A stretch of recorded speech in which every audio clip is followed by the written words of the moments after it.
I said, let's sit in the coffee shop, and he said, no, let's go to your room.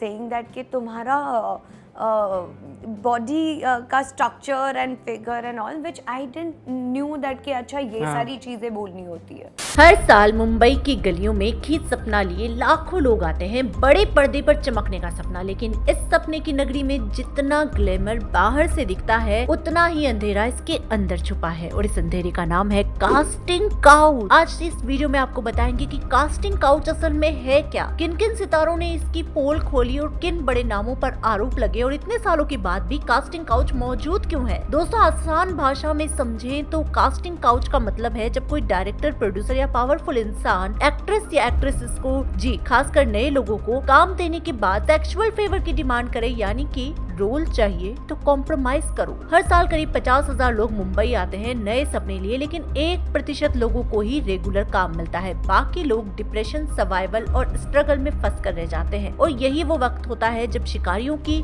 नजर उन पर पड़ती है। बड़े बड़े नाम भी इस सच को स्वीकार कर चुके हैं। सलमान खान भी कह चुके हैं कि कास्टिंग काउच इंडस्ट्री में मौजूद है। You know when they say casting couch does not exist, it's wrong.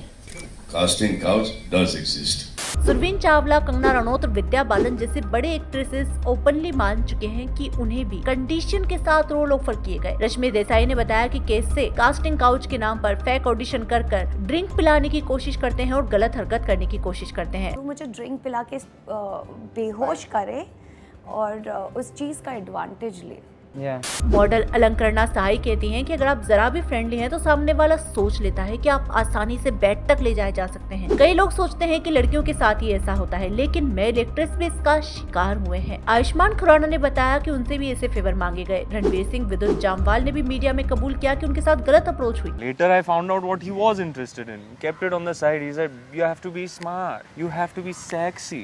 जो स्मार्ट है, जो सेक्सी है, वो आगे निकल जाता है। 2018 में जब इंडिया में मी टू मूवमेंट आया तो बॉलीवुड में तूफान आ गया। तनुश्री दत्ता ने नाना पाटेकर और एक डायरेक्टर पर सेक्सुअल हरेसमेंट के आरोप लगाए। मैं नाम भी लेना चाहती हूँ, एक्टर नाना पाटेकर, क्योंकि इसका तो काम ही नहीं है सेट पे, तो वो क्यों सेट पे है और फिर मुझे आके वो मुझे पकड़ के खींच रहा है। इस लिस्ट में बड़े नाम भी सामने आए। साजिद खान, आलोकनाथ, विकास बहल, जिन पर इंडस्ट्री की पावर का गलत इस्तेमाल करने का आरोप लगे। पायल रोहतगी ने एक डायरेक्टर पर आरोप लगाया कि रोल के बदले उन्हें प्राइवेट मीटिंग में बुलाया गया। कंगना रनौत ने कहा कि बड़े प्रोड्यूसर्स के साथ एडजस्ट करोगी तो बड़े रोल्स मिलेंगे। सवाल उठता है कि इतने सालों के बाद भी गंदगी खत्म क्यों नहीं हो पाए, और उसके पीछे 3 बड़ी वजह है। पहला, सपनों की मजबूरी। जो लोग मुंबई आते हैं उनके लिए सपना जिंदगी से बड़ा होता है। पावर का गलत इस्तेमाल। इंडस्ट्री में कुछ लोग ऐसे हैं जो स्ट्रगल्स की कमजोरियों का फायदा उठाते हैं। तीसरा, चुप्पी और डर। बहुत से कलाकार डर के मारे आवाज नहीं उठाते, और जो उठाते हैं उन्हें काम मिलना मुश्किल हो जाता है। लेकिन दोस्तों, सिक्के के हमेशा 2 पहलू होते हैं। सच ये भी है कि कई लोग खुद रोल पाने के लिए खुशी खुशी रास्ता चुनते हैं, और बाद में जब सक्सेस मिलती है तो स्ट्रगल स्टोरी बताकर सिंपैथी लेते हैं। लेकिन पूरा सच एक तरफा नहीं है। बॉलीवुड की चमक दमक बाहर से जितनी खूबसूरत है, अंदर से उतनी ही गंदी और अंधेरी कहानियां इसमें छुपी हैं। कास्टिंग काउच आज मौजूद है, शायद हमेशा रहेगा, जब तक लोग टैलेंट से ज्यादा शॉर्टकट्स और सपनों को प्राथमिकता देंगे। अब सवाल आपसे, क्या आपको लगता है कि बॉलीवुड से कास्टिंग काउच कभी खत्म हो सकता है, या तो इंडस्ट्री का कल्चर ये हमेशा बनकर जिंदा रहेगा? अपनी राय कमेंट सेक्शन में जरूर बताएं।